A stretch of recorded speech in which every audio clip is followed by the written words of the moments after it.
America के राष्ट्रपति Donald Trump के एक बड़े फैसले ने दुनिया की राजनीति के साथ साथ भारत की अर्थव्यवस्था में भी हलचल मचा दी है।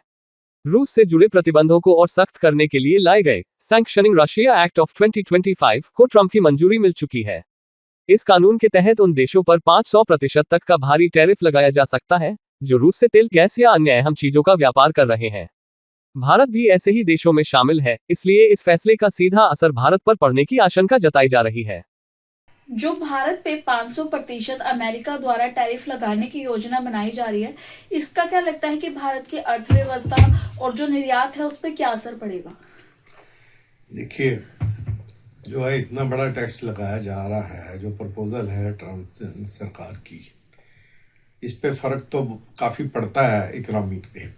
ऐसा नहीं है कि पहले 100% लगाया फिर कुछ और लगाया, जो आपकी रिस्ट्रिक्शंस लग रही हैं इसका इम्पैक्ट तो पड़ेगा, क्योंकि उससे फिर आपकी जो है अगर एक्सपोर्ट कम हो जाएगा तो फिर उसको काउंटर प्रोडक्टिव भी है, इंपोर्ट भी कम करना पड़ेगा। इंपोर्ट कम होता है तो हम लोग जो है क्या इंपोर्ट कर रहे हैं, मेनली टेक्नोलॉजी और डिफेंस इक्विपमेंट्स, या कुछ और हो रहा है, या पावर सेक्टर में कुछ हो रहा है, या तेल हो रहा है। तो तेल के लिए हमारे पास अल्टरनेटिव्स तो हैं। हमारे पास यूएई से, सऊदी से, बाकी कंट्री से भी इंपोर्ट होता है, तो वहाँ से बढ़ाना पड़ेगा। ओपेक कंट्रीज़ भी हैं, ऐसा नहीं है कि हम खाली यूएस पे ही तेल के लिए निर्भर हैं। पर उसका जो है रशिया भी से अब ये प्रेशर टैक्टिक है कि आप रशिया से मत लो, रशिया को आइसोलेट करने के लिए ये सब किया जा रहा है। पर जो है इंडिया जो है, मोदी सरकार नॉन अलाइंड चलना चाहती है। नॉन अलाइंड मतलब ये है कि ना हम जो है अमेरिका के खेमे में है, ना यूरोप के खेमे हैं, ना हम रशिया के खेमे में हैं। हम बिजनेस हैं, हमें बिजनेस करना है। तो बिजनेस करना है अपनी ग्रोथ के लिए, हमें हर चीज़ की एक मंडी है, डिमांड और सप्लाई से ही ये सब चीज़ें रेगुलेट होती हैं।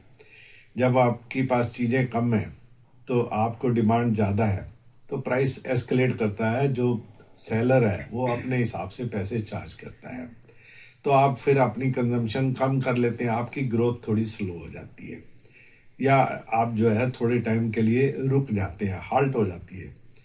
पर ऐसा नहीं है कि उसके ना होने से कोई अल्टरनेटिव चीज़ें भी आ जाती हैं। जैसे कि हम देख रहे हैं ईवी में भी बहुत डेवलपमेंट हो रही है, लिथियम से भी डेवलपमेंट हो रही है, सारी चीज़ों से इलेक्ट्रॉनिक्स में डेवलपमेंट हो रही है। तो पावर सेक्टर में भी अल्टरनेटिव्स आ रहे हैं। अगर न्यूक्लियर पावर से आ जाता है तो हमारी उससे भी जो है रिक्वायरमेंट पूरी हो सकती है। वो खाली अमेरिका के पास नहीं है, और कंट्रीज भी हमें देने के लिए तैयार हैं।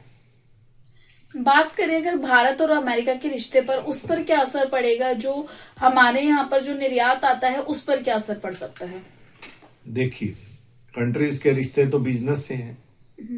आपके पीछे जो है, आप जो है उससे माल खरीद रहे हो और वो आपको रहती दामों पे तो दे नहीं रहा है।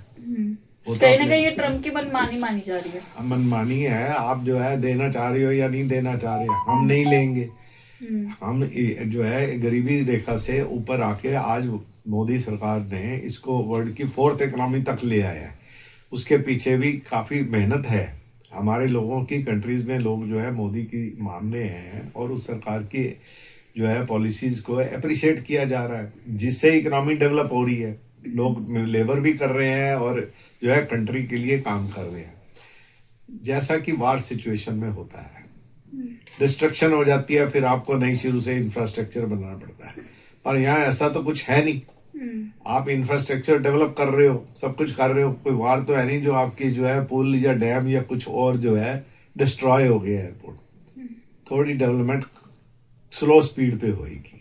अगर क्या लगता है, अगर ये बिल पास होता है तो जो भारत के उद्योगपति हैं या फिर किसान हैं, जो निजी लोग हैं, आम जनता है, उस पर क्या असर पड़ेगा?